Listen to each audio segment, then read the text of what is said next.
은달이 있는 해라서 무대력과 또 우리가 지키는 금력이 비슷하게 같습니다. 지난주 목요일 저녁이 나팔절 러시아 샤나 12년 시작하는 날이었는데 저한테도 몇 분으로부터 샤나토가 인사가 와서 한국에도 샤나토가 러시아 샤나가 자리를 잡고 있구나 하는 느낌을 받았습니다. 저는 이스라엘에서 출세를 81년부터 88년까지 7년 걸려주세요.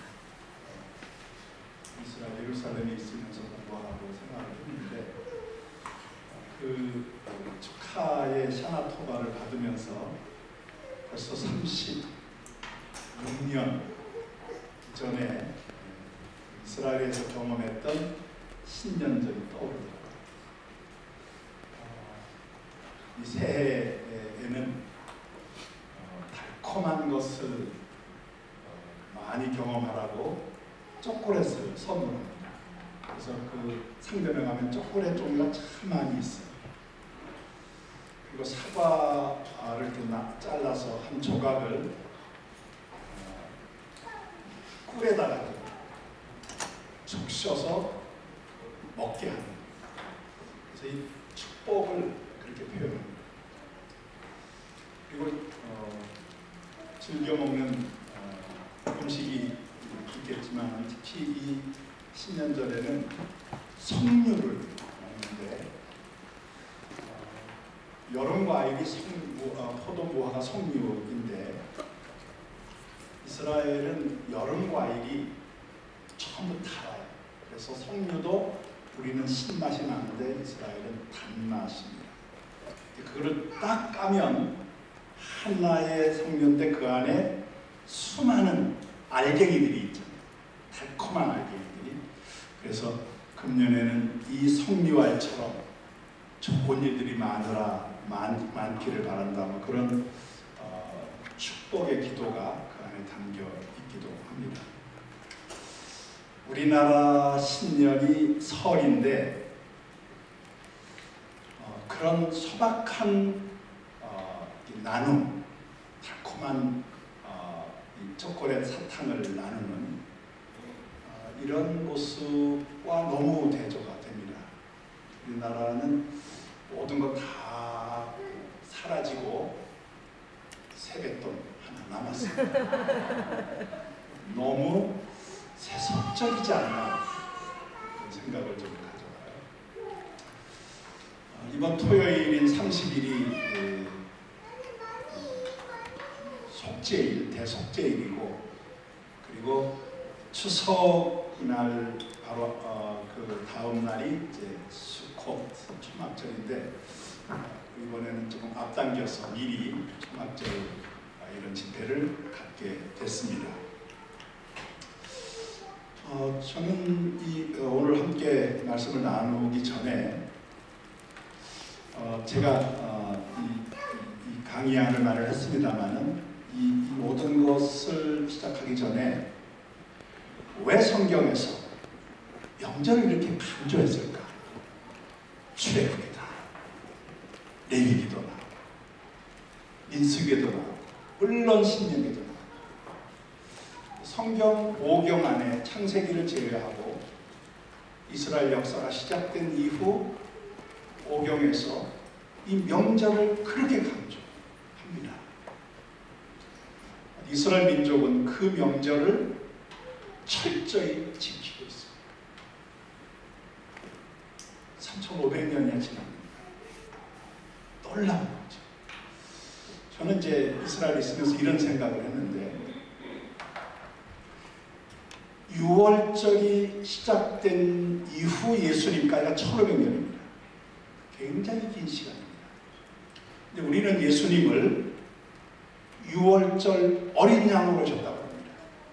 그리고 6월절 기간 중에 고난주간이 있고 그리고 그 주간에 십자가에 못 박혀 돌아가시고 부활하시고 하셨는데 6월절 어린 양으로 오셨다는 말이 가능한 게 뭘까? 1500년 동안 6월절을 철저히 지킨 유대 민족 때문입니다. 예수님이 오시는 통로가 그들이 만들어준 것입니다. 그래서 그들에게 정말 우리 민족 같으면 100년도 못 가서 시지부지했을 것입니다. 1500년을 그 이후 2000년이 지났는데도 여전히 성경대로 거기에 덧붙여서 자기들 나름대로의 관습들을 쌓아서 아주 두툼한 6월절을 지키는 그 모습을 보면서 야, 참 대단하다 그런 생각을 해본 적이 있습니다. 하나님께서 그렇게 간절하게 명절을 지키라고 하셨고 그것을 그대로 받아 지켰던 이스라엘 민족, 바로 그 통로를 통해서 예수님이 오셨습니다. 6월절 어린 양, 그리고 교회가 세워지고 그 이후에 교회 역사가 진행이 됐는데 결론을 말씀드리겠습니다마는 뿌리가 잘려진 채로 교회력이라고 하는 서구 기독교의 교회력이 남아있을 뿐입니다. 이번에 이런 모임을 가지면서 원 뿌리에 대한 이것을 놓치지 않겠다고 하는 이 간절한 마음과 노력은 하나님께서 기뻐하실 거라고 믿습니다. 우리가 그것을 되살려야 되는 사명이 있고 여러분들이 그 일에 가장 앞선 파이어니어, 개척자들이십니다. 그럼 왜 하나님께서 이 명절을 그렇게 중요하게 여겼고 그 하나님의 간절한 마음을 정확하게 붙잡은 유대 민족은 어떻게 그렇게 할 수 있었을까? 이 것입니다. 하나님께서 아브라함을 부르셨고 그 아브라함을 통해서 이스라엘 민족을 선택하셨습니다. 이스라엘 민족 선택이 뭘까요? 하나님이 이스라엘 민족을 선택하셨다는 것은 이스라엘 민족을 선택한 게 아니라 그 민족을 감싸고 있는 전제 조건을 선택하신 것입니다. 그게 바로 인간이 가지고 있는 시공간의 전제. 이스라엘의 선택은 아브라함 통한 이스라엘의 선택은 그들을 선택한 것이면서 그것은 곧 그들이 살 땅과 그들이 이어나갈 역사를 선택하신 것입니다. 그래서 성경은 그 땅을 거룩한 땅이라고 얘기하고 그들을 통해 이루어지는 역사를 거룩한 역사라고 얘기합니다. 명절은 거룩한 땅과 거룩한 역사의 신앙 고백입니다. 잘 아시는 대로 이스라엘 3대 명절은 두 축이 있습니다. 하나는 라이프 사이클 축이에요. 1년 단위로 가나안 땅에서 그들이 얻은 것을 가지고 하나님께 감사하는 추수감사의 의미입니다. 세 절이 곧 똑같습니다. 마지막 초막절은 전체를 다 묶어서 드리는 추수감사절이지 6월절도 오순절도 다 그 안에는 감사절이 들어있습니다.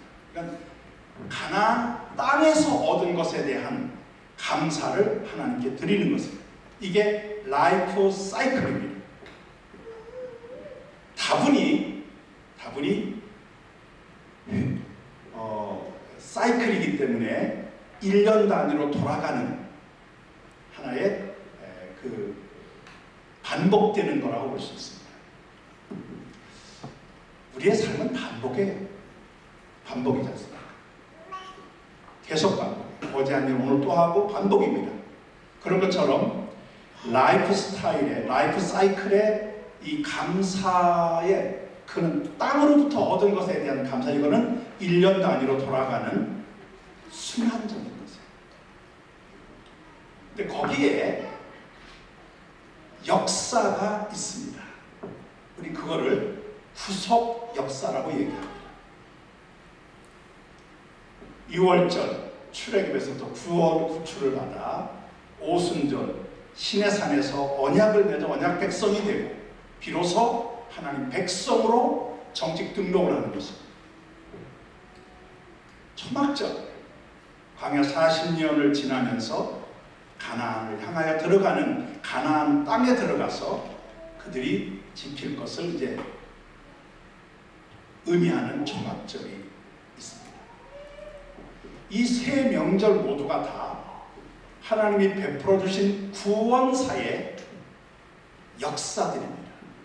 근데 이것은 성경의 역사가 가지고 있는 본질이 그러하듯이 직선적입니다. 창조에서 마지막 종말 회복까지 직선적으로 움직이는 하나님의 역사가 그 안에 들어있습니다. 땅으로부터 나온 것을 가지고 감사하는 순환적 의미와 그리고 하나님께서 이루신 역사가 시작부터 마지막 종결까지 가는 창조에서 종말까지 가는 이 흐름처럼 그대로 이어지는 하나님 역사의 그런 관점이 이 명절 안에 들어있다. 이 두 가지가 합쳐진 것이 명절인데 저는 이 라이프 사이클 순환적인 것을 땅에 대한 신앙 고백이다.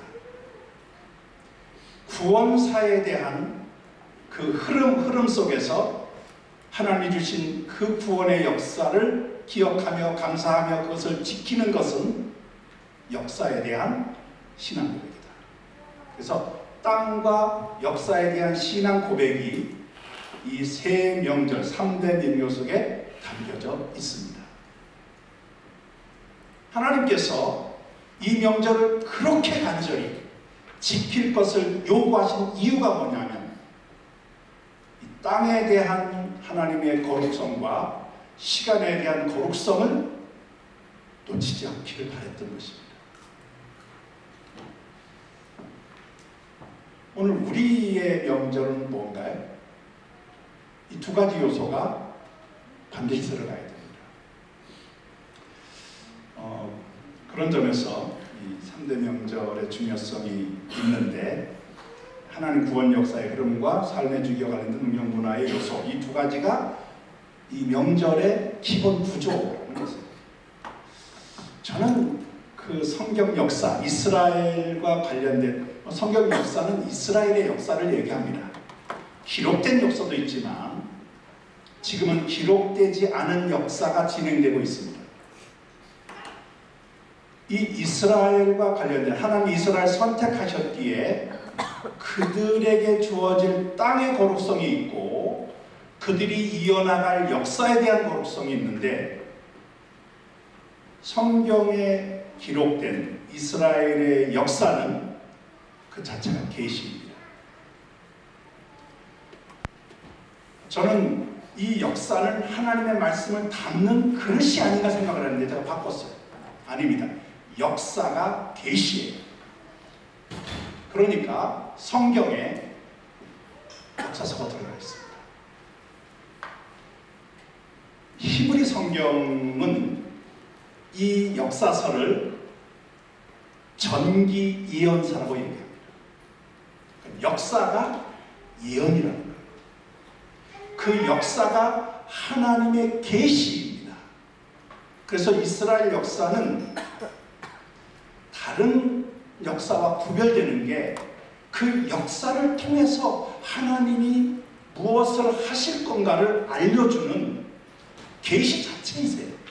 그러니까 그 역사를 예언으로 보는 그 관점이 있다는 것이죠. 대개 이 역사를, 이 시간을 크로노스와 카이로스로 나눕니다. 크로노스와 카이로스로 나눈다면 저는 하나님의 결정적인 시간, 카이로스가 크로노스 속에 담겨져 있어요. 그래서 이거 다 합쳐서 하나님께서 그 역사를 계시로 우리에게 제시하셨는데 그걸 분석해서 크로노스, 카이로스로 나눈다고 하면은 어쩌면 크로노스가 하나님의 카이로스를 담는 그릇일 수도 있겠다. 그러나 이 모든 것이 다 하나님의 거룩한 역사입니다.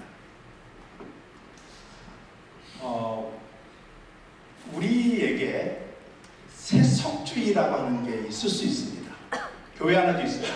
그거는 이 역사 하나님의 이 흐름에 대한 인식을 놓쳐버리면, 순환적 사이클에 머물러 버리면 아무리 좋은 신앙 고백도 세속적입니다. 하나님 주신 것에 대한 감사 필요하지만 역사에 대한 분명한 인식이 없으면 이것은 고인물처럼 세속적이 될 수밖에 없다. 마치 우리 한국 교회가 이 명절을 지키는데 하나님께서 계시하셨던 역사의 흐름에 대한 인식을 놓쳐버리면 우리는 그 자리에 순환 속에 머물러 있으면서 하나님의 진정한 뜻을 놓칠 수 있다. 이런 것입니다. 그렇기 때문에 이 명절은 신앙교육의 현장으로 자녀들에게 이 신앙을 넘겨주는, 가르쳐서 넘겨주는 중요한 자리입니다. 이것 한국교회가 회복해야 합니다. 너무 지나치게 교회 중심으로 가다 보니까 가정은 교회 밑으로 들어가는, 그래서 어떨 때는 없어도 된다는 의식을 가질 만큼 약화되어 있는데 아닙니다. 가정과 교회는 하나님의 역사를 떠받쳐주는 두 기둥입니다. 그 중에 하나가 약하면 나머지도 약할 수밖에 없는데, 그런 점에서 가정이라고 하는 이 명절과 가정의 중요성을 놓치지 말아야 되겠다는 것입니다. 또 한 가지는 최근에 제가 어떤 계기로 인해서 이 문제를 함께 나누었던 건데, 신명기 14장 23절, 그 앞절 22절부터 쭉 보면 이게 신명기에 나오는 11조에 관한 얘기입니다.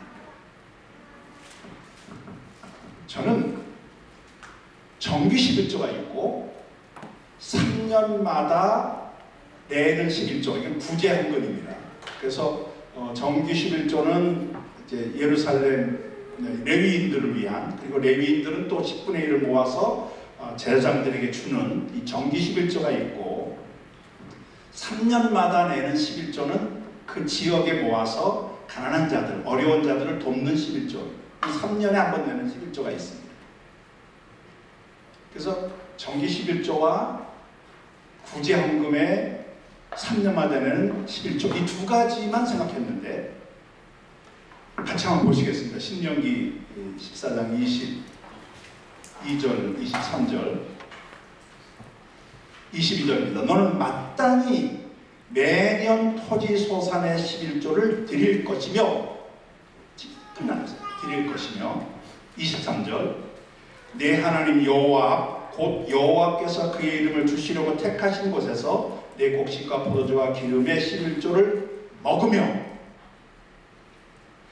이 22절, 23절을 그냥 하나로 묶어버리면 휘조 내고 그거를 다시 가져다가 내 양식을 삼아요. 저는 이 22절, 23절이 하나인지 구별되는 것인지 이거를 살펴보기 시작했어요. 근데 이거를 하나로 보는 입장도 있어요. 그러나 분명한 것은 여기에 23절은 두 번째 11조랍니다. 근데 이 두 번째 11조는 하나님 앞에, 여호와 앞에 그의 이름을 두려고 택하신 곳 예루살렘에 가서 가족들이 함께 먹는 11조예요. 내가 먹는 11조예요. 제가 이 문제를 함께 상의하면서, 토의하면서 내린 결론은, 이것은 예루살렘 1년에 3차례 3대 명절에 예루살렘에 올라가는데 그때 들어가는 비용, 가고 오는 여행 비용에 유월절, 초막절은 일주일을 보내야 됩니다. 그쪽에서의 체류비, 이런 모든 것을 다 포괄해서 11조로 균형한다. 저는 이걸 이렇게 설명합니다. 제사장이 성전의 책임을 맡은 자들이라면 부모는 가정 성전의 책임자들입니다. 첫 번째 11조가 성전의 제사장들에게 바친 레위인과 제사장에게 바치는 거라면 두 번째 11조는 가정 제사장의 책임 권한 안에 두고 가족들의 영성을 위해서 써야 될 또 다른 11조다. 그러니까 3대 명절의 예루살렘으로 올라가라고 하는 하나님 명령이 이해가 됐어요. 하나님께서 두 번째 11조를 가정제사장에게 주면서 이거 쓰라는 거예요. 그 쓰는 내용이 성전으로 올라가는 여행비용과 체계비용과 이런 것들. 이 말은 명절을 하나님이 그렇게 바친다는 또 다른 11조를 떼어서 줄 만큼 명절이 그렇게 중요하다는 것입니다. 이걸 오늘 우리에게 어떻게 적용할까? 전 개인적으로 제 수입의 11조를 따로 떼어서 가족 영성 관리로 써야 되겠다. 뭐 거기에는 주의를 포함하여 여러 가지 내용들이 있을 수 있습니다. 그냥 우리는 그냥 우리 생활비에서 그냥 모든 걸 다 이렇게 하는데 그게 아니라 이 영적인 삶을 위해서 나에게 맡긴 또 다른 11조.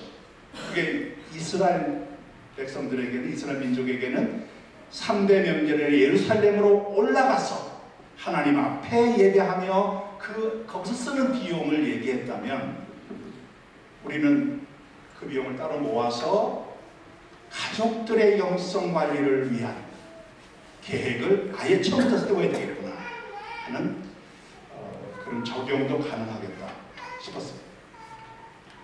정리해서 말씀드리면 명절은 하나님이 극실히 관심 갖는 분야입니다. 그 증거가 두 번째 11조를 따로 떼어서 맡길 만큼 그렇게 중요하다 하는 것입니다. 제가 두 가지 말씀드렸는데 이스라엘을 선택했을 때 그들의 땅과 그들이 이어갈 역사를 중요하게 여기고 이 두 가지가 명절 속에 담겨져 있다. 명절을 지킨다는 것은 하나님께서 주신 그 땅에 대한 신앙 고백이고 하나님께서 만들어 가시는 계시성의 하나님 역사에 대한 신앙 고백이다. 그래서 이 두 가지가 명절을 통해서 고백되기 때문에 다른 어떤 것보다도 정확하게 이스라엘이 하나님 앞에 지켜야 될 것이고 또 그것을 지키는 그들에게는 하나님께서 설정해 놓으신 신앙의 영적인 이런 원리와 축복들이 그 안에 담겨져 있다. 그러니까 유대 민족들이 3500년을 지나면서 지금까지 이 명절을 지킴으로 인해서 그들은 자기를 지킬 수 있었던 것입니다.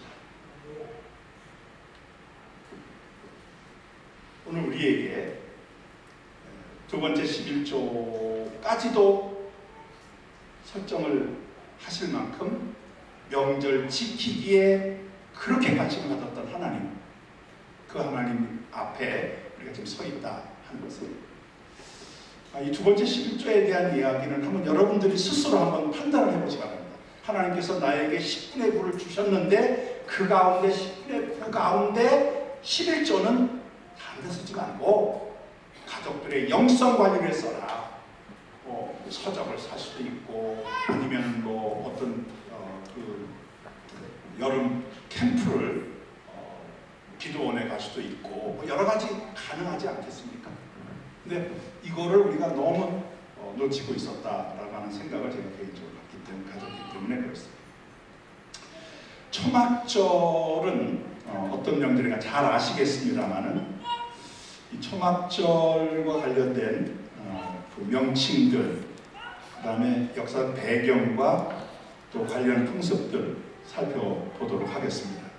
먼저 명칭들은 초막절이라는 명칭이 있고 히브리어는 하그 하수코트라고 하는, 그 다음에 수장절, 이 수장절은 모아드린다라고 하는 뜻인데, 그리고 여호와절기, 이렇게 세 가지가 있습니다.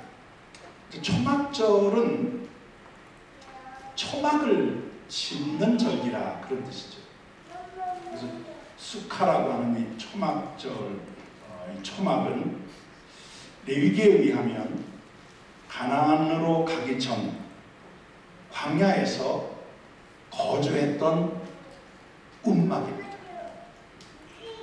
불편한 간이 움막입니다. 미시나에서는 이 초막을 짓는데 몇 가지 제한을 두고 있어요. 그게 뭐냐면은 집 안에 짓지 말라. 그리고 나무 그늘 같은 이런 곳에 짓지 말라. 다시 말하면 불편한 곳에 지어라.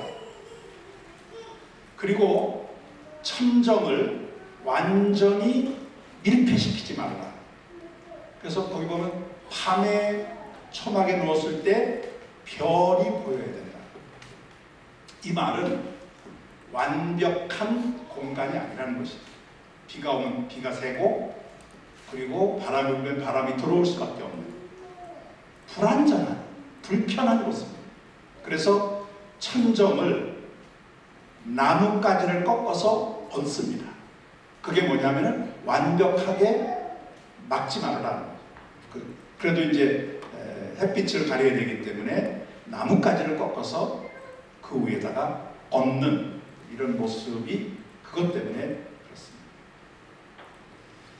이 초막에 나가서 일주일을 지나야 되는데, 초막을 짓고 나가 지나야 되는데, 그 이유가 너희들의 조상이, 이스라엘의 조상이 광야 40년을 이렇게 살았다는 것입니다.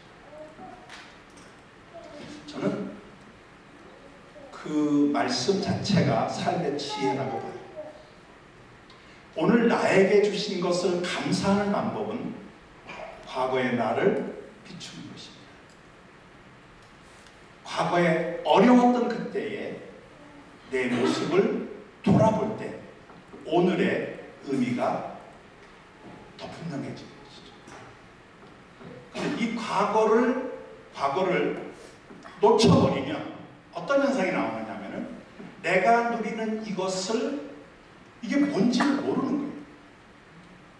그러다가 떠오르는 게 옆집에 더 좋은 것들입니다. 그래서 감사가 아니라 상대적 빈곤감에 시달리는 것이에요. 초막이라고 하는 것, 이 초막이라고 하는 거가 오늘을 의미 있게 내 삶을 조명해 주는 것이다. 동시에 이 초막은 가나안으로 가야 하는 여정을 의미합니다. 그래서 오늘 내 모습을 조명할 뿐 아니라 가나안으로 가야 하는, 지금 이거는 임시적인 거예요. 그 임시적인 것에서 물론 가나안에 들어와서 이제는 초막절을 지키게 되지만, 그러나 더 깊은 의미는 우리에게는 여기가 아니라 하나님의 더 미래 비전, 그 종말이라고 얘기를 하는 거죠. 그러니까 이 초막 자체 속에 오늘을 조명하는 지혜와 함께 미래로 나아갈, 새로운 가나안으로 나아가야 할 어떤 신앙적인 안목을 우리에게 제공하는 그런 놀라운 초막입니다. 여러분의 초막이 회복되시기 바랍니다. 여러분의 초막이 있지 않습니까? 오늘 우리의 모습이 거기에 비춰질 때 비로소 의미가 있습니다. 두 번째 수장절인데, 그건 출애굽기에만 2번 사용된 명칭이기도 하고요. 1년 동안의 모든 추수를 거둬들인다. 여기에는 밀보리 추수와 함께 과일 생산을 포함합니다. 다 모아들인 후에 지키는, 그래서 추수감사절인데 이것을 출애굽기 23장 16절에 보면 연종이라고 얘기합니다. 1년의 마지막 연종이다. 또 다음 해로 넘어가는 세말이다. 이게 출애굽기 34장 22절에 나오는 얘기입니다. 여기에서 이 수장절은 1년 동안 추수한 것을 거둬들인다는 것과 함께 한 해를 마감하고 또 다른 해로 넘어간다.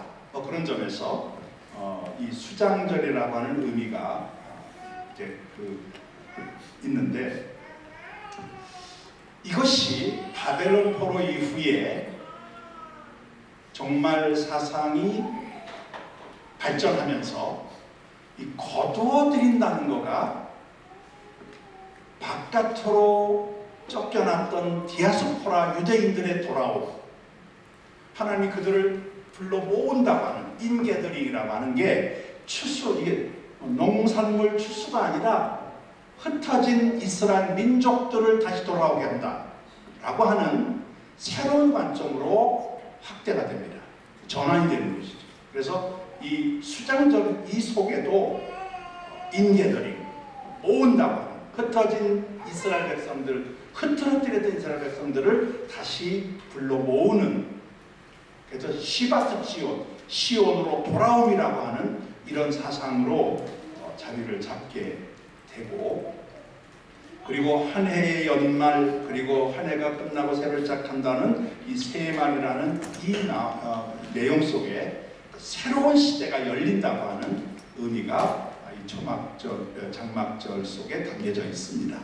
그래서 스가랴 14장에 보면 초막절이 3번이나 언급되면서 마지막 때에 가장 중요한 명절로 제시된 것도 바로 그런 이유 때문이다 하는 것입니다. 세 번째, 여호와 절기입니다. 여기는 레위기 23장 39절과 사사기 21장 19절 등에 나오는데, 이 명칭은 초막절이 추수감사절이면서 동시에 또 하나 중요한 행사가 있는데, 그게 바로 하나님과의 언약을 갱신하는 언약 갱신제라고 하는 것입니다. 신명기에 보면 이 신명기에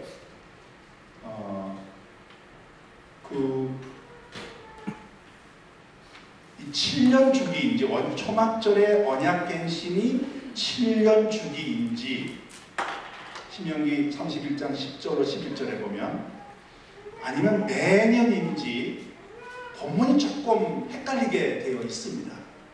그래서 학자들 사이에 7년 주기로 갱신한다, 아니다, 매년 갱신이 있다, 이런 의견들이 갈리긴 합니다만은 7년이든 매년이든 어떻든 간에 초막절에 언약 갱신이 있었다, 언약 갱신제가 있었다는 것은 모두가 동의하는. 그래서 초막절과 이 언약 갱신이라고 하는 것, 그래서 이 언약 갱신의 중요한 의식이 있었기 때문에 여호와의 절기라고 부르게 됐다는 것입니다. 그리고 이제 이 명칭과 관련해서 하그가 명절인데 거기다 정관사를 붙이면은 해하그가 됩니다. 하지만 그 절기가 되는 거죠. 근데 이 정관사가 붙으면 다른 어떤 것보다도 중요하다는 것을 의미합니다. 그래서 이 여호와의 절기는 바로 그 절기가 되는데, 그만큼 다른 어떤 절기보다 중요하다 하는 것을 의미한다는 것을 이제 알 수가 있습니다.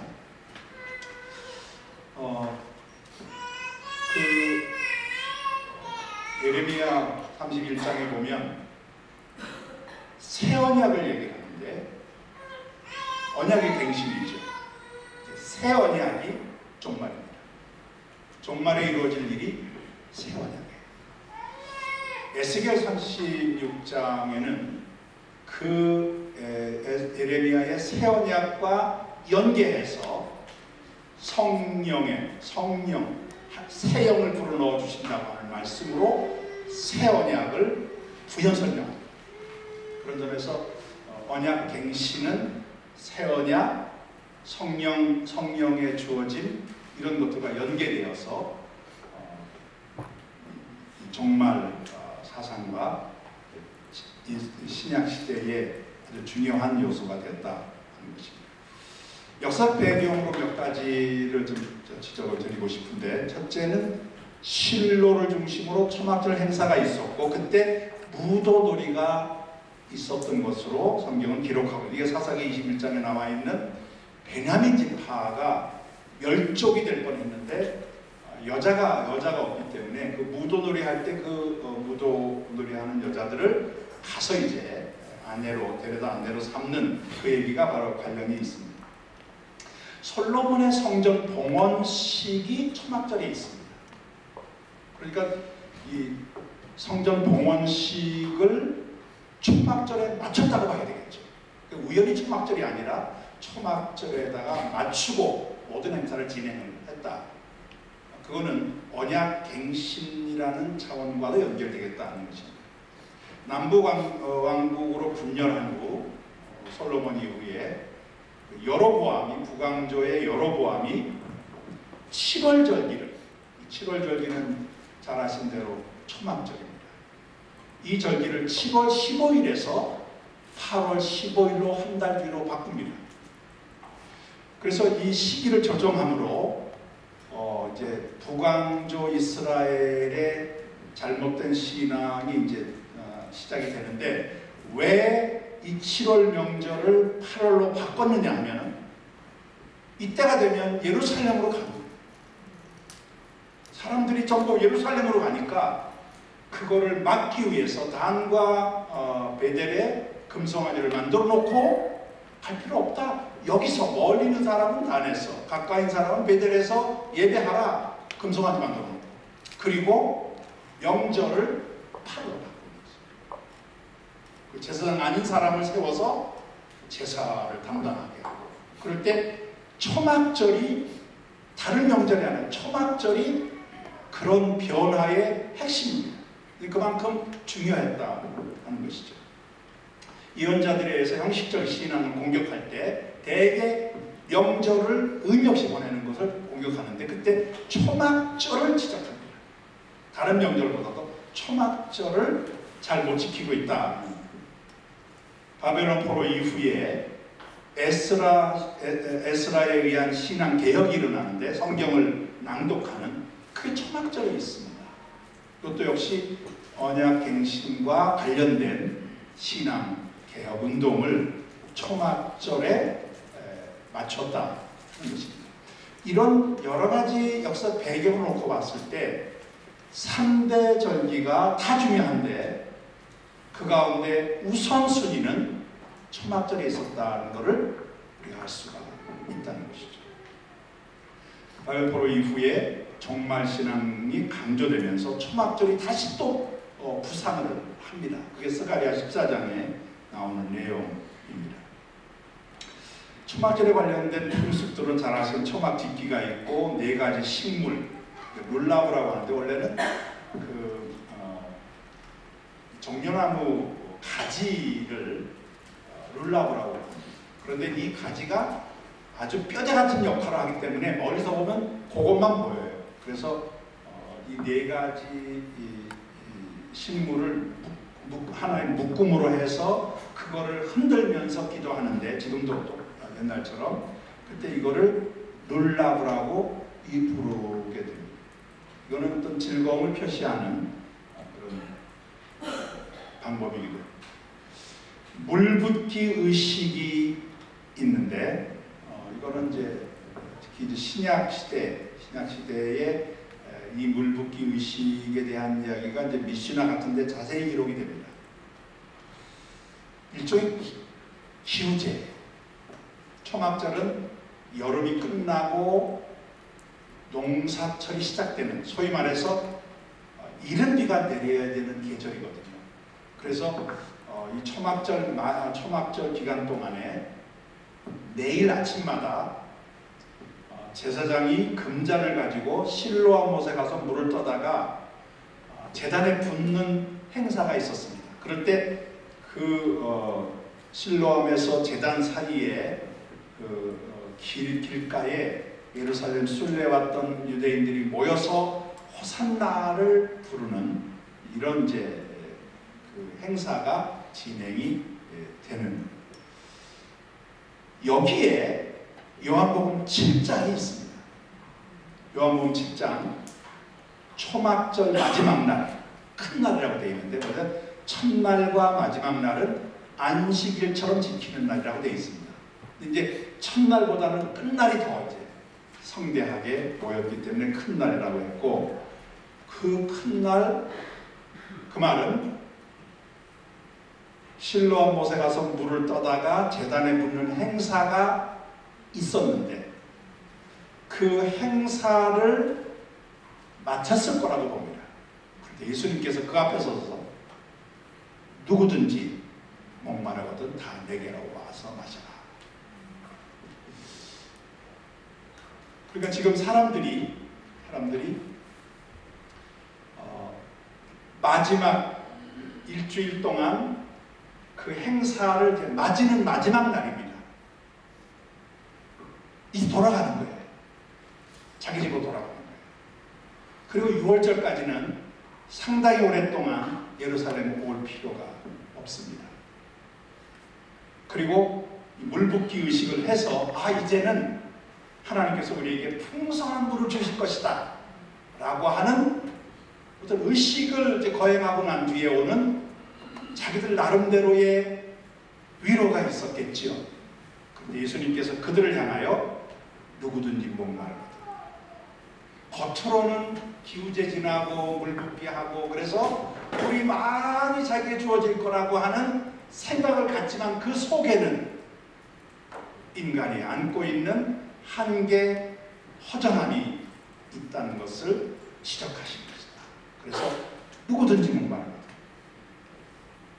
물을 많이 달라고 하는 기도 속에 정작 확신을 갖지 못한 그들에게 내게로 와서 마시라 하는 이 설교를 하셨습니다. 그게 바로 물붓기 의식과 연관이 있는데, 요한복음 7장에 보면 그때에 이 설교를 하시면서 내 배에서 생수의 강이 흘러나리라 그러는데, 그거는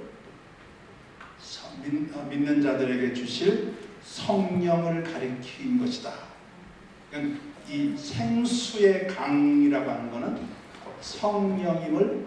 성령임을 밝히고 있습니다. 성령의 충만, 성령의 부음이다. 예수님께서 단순히 먹는 물을 가지고 얘기하신 건 아니죠. 성령의 충만함을 받는 오순절 교회의 시작을 거기서 이미 예고하신 거라고 우리는 봐야 합니다. 그런 점에서 이 물붓기 의식 역사, 물붓기 의식 역시 종말과 관련된 하나님의 역사에 대한 예고를 그 안에 담고 있다. 시마트 토라는 이제 그 1년에 한 번씩 오경을 낭독하는, 오경을 읽는 그 습관이 있는데, 이날 시마트 토라 초막절 마지막 날 이제 신명기 마지막 부분을 읽고 창세기 첫째 부분을 읽는 이런 어떤 그 전환, 이거를 시마토라로 해서 성경 함을 들고 이제 그 회당 주위를 도는 이런 아주 즐거운 행렬 의식을 행하는 날이라고 이제 초막절이 성경 읽기를 마치면서 또 새로운 시작을 하는 그런 날로 지키고 있습니다. 이미 제가 앞부분에서 말씀을 드렸듯이 초막절은 종말 신앙과의 깊은 연관성이 있습니다.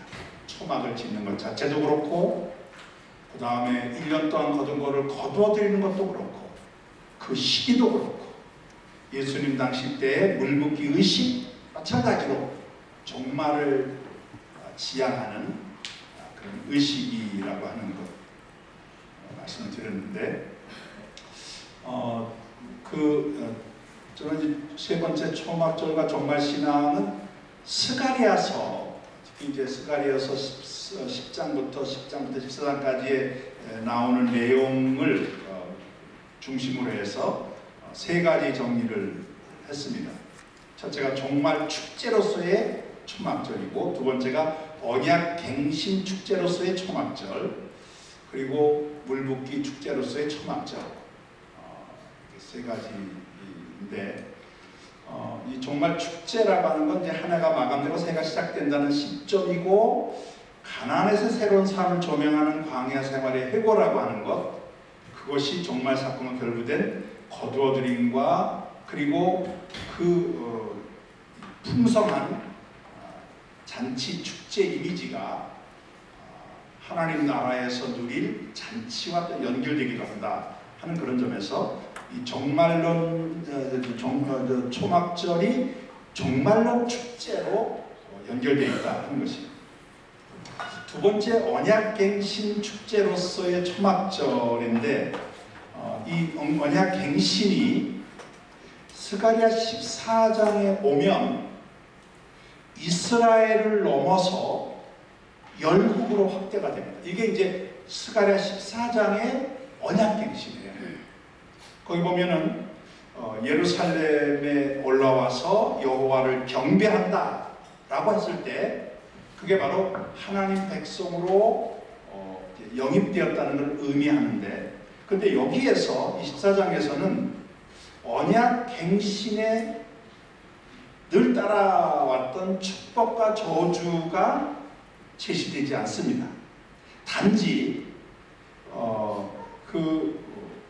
예루살렘으로 올라오지 않을 경우에는 비를 내리지 않겠다라고 하는 것 하나가 이제 거기에 지적이 되어 있습니다.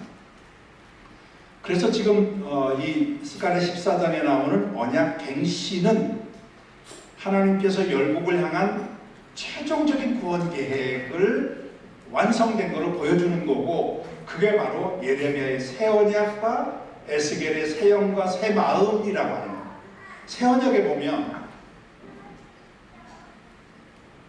이전 언약은 돌판에 율법을 새깁니다. 그런데 새 언약은 마음에 새긴다고 되어 있어요.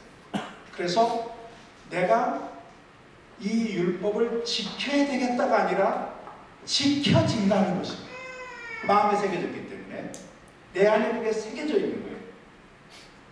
이게 뭔가? 그게 바로 에스겔이 얘기하는 새 영과 새 마음, 성령이 오셔서 우리에게 그 성령이 율법이 되시는 것이죠. 그래서 이 성령이 그 율법을 지킬 수밖에 없도록, 그래서 예수님께서 내가 율법을 폐하러 온 게 아니다, 율법을 완성하러 오셨다 할 때 그 완성하신다는 게 성령을 통한 마음에 새겨진 율법, 율법을 없앤다는 게 아니라 율법을 내가 지킬 수밖에 없도록. 율법은 하나님과의 관계에서 우리에게 반드시 필요한 기준이기 때문에 율법이 없다는 건 말이 안 됩니다. 그런데 그 율법을 지킬 수 있도록 하나님께서 책임져 주신다. 그런 점에서 이 스가랴 14장에 나오는 언약갱신은 범위가 이스라엘을 넘어갈 뿐만 아니라 새 언약이 실현되는, 그게 새 영과 새 마음을 하나님이 주시는 새로운 시대라고 하는 것입니다. 물붓기 축제로서의 초막절은 이미 제가 앞에서 말씀을 드렸는데, 이 스가랴에서 보면 초막절은 우기가 시작되는 시점입니다. 그래서 기후제를 드리는 거죠. 하나님 앞에 비가 좀 많이 내리게 해달라는 기도를 드리는 것입니다. 스가랴에서 보면 물이 있는데 이 물이 생존을 위한 비도 있고 봄비고, 누가복음 스가랴 10장 1절에 보면은 봄비를 하나님께 구하라 그럽니다. 비를 구하라 그래요. 그런데 그 비와 함께 지하수 샘물이 솟아난다고 되어 있어요. 근데 그 샘물이 1년 내내 쉬지 않고 흐릅니다. 그럴 수밖에 없죠. 샘물이니까. 비는 하나님께서 계절을 따라 내려주세요. 그래서 여름에는 비가 없고 건기예요. 겨울에만 비가 내려요. 이거는 일반적인 물입니다. 근데 하나님께서 지하수 샘물을 터뜨려 주시면 그 지하수 샘은 1년 내내 중단 없이 흐릅니다. 그래서 이 일반 은총과 소위 특별 은총이 다 같이 이제 작동을 하는 것이죠. 그런데 이 샘물이 또 하나 역할하는 게 죄악을 씻어내는 정결 의식의 샘물이라는 거죠. 그러니까 이 샘물 자체가 우리를 정화시키는 샘물이다 하는 것이죠. 초막절에 예루살렘으로 올라오지 않으면 이 비가 없는 재앙이 내린다. 그 초막절 마지막 날 예수님 설교가 목마르거든 내게 와서 마시라 하는 것, 그 생수의 강 성령을 의미한다. 그래서 이 물붓기 축제는 스가랴서에 나오는 말씀과 함께 성령의 오심을 전제한 그런 새로운 시대를 여는 것인데, 예언서에 새로운 시대에 대한 징조 중에 가장 중요한 게 성령이십니다. 성령을 보내줍니다. 잘 아신 요엘서에 나와 있는 내용들이 대표적인 것이죠. 저는 이 초막절이 강조된 이유가 마지막이기 때문이라고 보고, 그 종말신앙이 완성이거든요. 그러니까 6월절이 시작이라면 초막절은 종말의 완성을 내다보기 때문에, 그래서 그런 점에서 이 초막절이 중요하게 여겨질 수밖에 없었다라는 것이고, 그 땅으로부터 얻은 것에 대한 추수감사제라는 이 순환성의 땅으로부터 얻은 것에 대한 감사, 이것보다 종말을 향해 나아가는 이 역사, 하나님 역사에 대한 인식이 더 중요시됐다라는 점에서 이제 이 초막절의 중요성이 있다라고 봅니다. 우리나라에는 이 추수감사절이 이제 정착을 합니다. 11월 넷째 주일이죠. 이거는 철저하게 미국 교회 전통을 한국교회가 받아들인 거고, 미국 선교사들이 우리에게 전달해준 어떤 영적 유산이 아닌가 싶습니다. 근데 이 청교도들에 의해서 시작됐죠, 추수감사절은. 그런데 그 청교도들이 뉴 잉글랜드로 오면서, 그 당시에는 뉴 잉글랜드라고 불렀어요. 새로운 영국 오면서 메이플라워를 타고 오기도 하고 오는데, 어렵게 한 해를 보내고 난 다음에 농사를 지은 뒤에 자기들 도왔던 인디안들과 함께, 어느 기록에 하면 첫 번째 추수감사절에는 인디안 숫자가 더 많았다고 합니다. 그래서 그들과 함께 3일 동안 축제를 벌여요. 그게 추수감사절의 시작인데, 이 추수감사절을 지키게 된 근원을 따져가면 초막절이라고 해요. 왜 그러냐면 그 이유를 두 가지로 얻을 수 있는데, 하나는 새로운 땅에서 새로운 시대를 열어가는 그들은 우리가 새로운 이스라엘이라고 봤다고 합니다. 원래 청교도들은 성경을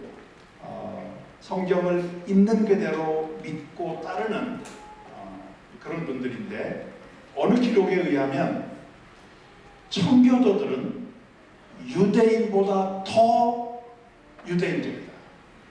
그러니까 유대인보다 더 유대인답다. 그만큼 구약에 나오는 내용들을, 율법 내용을 포함해서 잘 지켰다는. 예를 들면 이제 주일날을 지키는데, 안식일날, 토요일날 지켜야 되는데 그들은 그렇게 안 하고 주일날을 지키는데 구약에 나오는 안식일 규정을 주일마다 적용시킵니다. 저는 그 청교도들 정신에 의해서 초창기 한국교회에 주일날 이거는 하지 말아야 된다라고 하는 소위 할라카가, 우리 크리스찬, 우리 한국교회 주일 할라카가 거기서 나왔다고 봅니다. 그러니까 날은 주일로 지키는데 내용은 안식일처럼 지키는 거예요. 일하지 않고.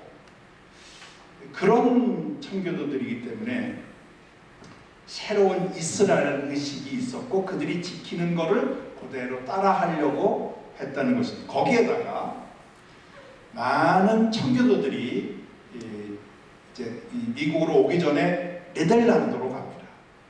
왜냐하면 네덜란드가 그 신앙의 자유를 허락하고 특히 유대인들에게도 신앙의 자유를 허락했어요. 그래서 유대인의 천국 같은 곳이 네덜란드였다고 합니다. 많은 유대인들이 거기 있었고 또 역사에 나오는 얘기예요. 거기 가서 있는 동안에 유대인들을 이웃하면서 그들이 지키는 명절을 지켜봤다는 것이죠. 그래서 그 경험이 새로운 이스라엘이라고 하는 의식과 연결되다 보니까 이제 초막절, 추수감사절을 이제 그 초막절에서 끄집어내서 추수감사절을 지키기 시작했다. 문제는 날짜를 고정시키지 않고 미국 문맥에 맞게, 상황에 맞게 한 겁니다. 왜냐하면 미국 동부의 추수감사, 추수의 계절은 10월에서 11월이니까 그때에 맞게 했다 하는 것이죠. 제가 이 말씀을 드리는 이유가 있습니다. 결론적 제안에 나오는 건데, 묘하게도 우리 한국 교회에는 3대 명절이 들어와 있습니다. 6월절은 부활절로, 오순절은 성령 강림절로. 이거는 서구 기독교의 교회론입니다. 거기에 초막절이 추수감사절로 들어와 있습니다. 아마 세계 어느 나라에서도 미국의 추수감사절을 그대로 따라가는 교회는 한국 교회밖에 없는 것 같습니다. 결과적으로 우리는 3대 명절이 한국교회 교회력 안에 자리 잡게 되었다. 문제는 구약의 3대 명절과 연결고리가 없다는 것입니다. 저는 그 로마서 11장 17절에 그 감람나무 비유에서 가지가 돌감람나무 가지가 접붙임을 받았는데 그 접붙임을 받은 돌감람나무가 자만하지 말아라. 왜냐하면 가지가 뿌리를 지키는 게 아니라 뿌리로부터 진액을 공급받아야 진짜다. 어쩌면 우리가 서구 교회력을 가지고 와서 그것만 가지고 있으면 마치 가지가 뿌리를 지킨다고 생각을 하는 자만에 빠져 있을 수 있다. 뿌리로부터 진액을 공급받아야 진짜인데 우리는 어쩌면 뿌리의 진액 없이 위에 가지만 가지고 있는 이 형국이 아닐까. 그러면 이제 우리가 할 일은 이 뿌리로부터 진액을 어떻게 공급해 줄 것인가. 저는 여기 앉아 계신 여러분들이 외롭게 이런 초막절 행사를 하는 이 노력들이 뿌리로부터 진액을 우리 한국교회에 공급해주는 그런 노력이라고 저는 보여집니다. 그래서 우리에게 있는 다양스럽게 우리에게 3대 명절이 나름대로 조금 형태가 다르지만 있는데 이거를 구약으로부터 하나님께서 의도하셨던 원래와 어떻게 연결할까 하는 이 노력을 하면 좋겠다 하는 그런 바람이 있습니다. 당연히 가정의 중요성 회복해야 합니다.